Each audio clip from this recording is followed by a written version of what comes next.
श्री स्वामी समर्थ मित्रांनो, आज आपण अशा युगात जगतो जिथे धावपळ, ताण आणि अनिश्चितता खूप वाढली आहे. कधीकधी आपल्याला वाटते की आपले कोणीच नाही, पण अशा वेळी अक्कलकोटचे परब्रह्म श्री स्वामी समर्थ आपल्याला साथ घालतात. आजच्या व्हिडिओत आपण स्वामींच्या अशा अनमोल विचारांचे सविस्तर विश्लेषण करणार आहोत, जे वाचून किंवा ऐकून तुमचे अर्धे दुःख तिथे संपून जाईल. हा व्हिडिओ केवळ माहिती नाही, तर एक आध्यात्मिक ऊर्जा आहे. शेवटपर्यंत सोबत राहा. भिवू नकोस, मी तुझ्या पाठीशी आहे. हे केवळ वाक्य नाही, तर स्वामीने दिलेले वचन आहे. जेव्हा आपण संकटात असतो तेव्हा आपली बुद्धी काम करणे थांबवते. आपण घाबरतो, पण स्वामी म्हणतात, भिवू नकोस. याचा अर्थ असा की तुमच्या आयुष्यात जे काही घडते ते माझ्या नजरेखाली आहे. तुम्ही एकटे नाही आहात. जेव्हा तुमची सगळी दारे बंद होतात तेव्हा स्वामींचे एक द्वार उघडे असते. फक्त तुमचा विश्वास ढळू देऊ नका. हा मंत्र रोज सकाळी उठल्यावर स्वतःला सांगा. तुम्हाला एक वेगळेच बळ मिळेल. स्वामी नेहमी सांगायचे की नशिबात जे लिहिले आहे ते भोगावेच लागते. मग प्रश्न पडतो की भक्ती कशासाठी? स्वामी याचे सुंदर उत्तर देतात. समजा तुम्हाला एखादी मोठी जखम होणार आहे, पण तुम्ही स्वामींचे नामस्मरण करत असाल, तर ती जखम एका साध्या सुई टोचण्या इतकी सौम्य होईल. नामस्मरण हे पेनकिलरसारखे काम करते.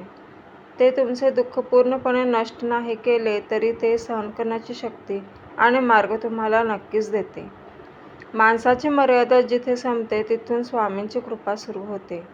डॉक्टरांनी नाकारलेली केस असो किंवा व्यवसायात आलेले मोठे नुकसान, जर तुमची श्रद्धा अढळ असेल तर निसर्गाचे नियम बदलण्याची ताकद स्वामींच्या कृपेत आहे. पण इथे महत्त्वाची अट आहे, श्रद्धा. अर्धवट मनाने केलेली प्रार्थना स्वामींपर्यंत पोहोचत नाही.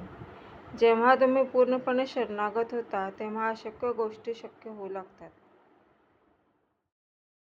स्वामींचे विचार केवळ चमत्कार सांगत नाहीत, तर ते कर्माचे महत्त्वही सांगतात. स्वामी म्हणायचे, आळशी माणसाचे तोंड पाहू नका. देव त्यांच्याच पाठीशी उभा राहतो जो कष्ट करतो. तुम्ही तुमचे 100% प्रयत्न करा आणि मग फळ स्वामींच्या चरणी सोडा. स्वामी कधीच तुम्हाला रिकामा हाताने परत पाठवणार नाहीत, पण त्यासाठी तुम्हाला कर्माची वाट धरावीच लागेल. भक्तांनो, स्वामींच्या या विचाराने जर तुमच्या मनात थोडी जरी शांतता निर्माण झाली असेल, तर आत्ताच या व्हिडिओला लाईक करा आणि कमेंटमध्ये दत्तगुरू समर्थ किंवा श्री स्वामी समर्थ नक्की लिहा. चला आता वळूया पुढच्या महत्त्वाच्या विचाराकडे. बाहेरून टिळा लावला किंवा माळ घातली म्हणजे कोणी भक्त होत नाही. स्वामींना काय हवे आहे? तुमचे निर्मळ मन. दुसऱ्याचे वाईट चिंतून तुम्ही स्वामींची कृपा मिळवू शकत नाही. जर तुमच्या मनात दया, क्षमा आणि शांती असेल, तर स्वामी स्वतःहून तुमच्या हृदयात वास करतील.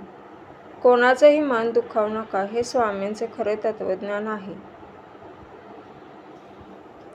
स्वामी समर्थांचे हे विचार म्हणजे जीवनाचे सार आहे. जेव्हा कधी तुम्हाला उदास वाटेल तेव्हा हा व्हिडिओ पुन्हा ऐका. स्वामी कुठेही गेलेले नाहीत. ते आजही त्यांच्या भक्तांच्या पाठीशी खंबीरपणे उभे आहेत. फक्त त्यांना ओळखायला शिका. तुम्हाला हा व्हिडिओ कसा वाटला आणि पुढचा व्हिडिओ कोणत्या विषयावर हवा आहे हे नक्की कळवा. श्री स्वामी समर्थ. व्हिडिओ आवडला तर लाईक, शेअर आणि सबस्क्राईब करायला विसरू नका. एकापेक्षा एक विथ तनू.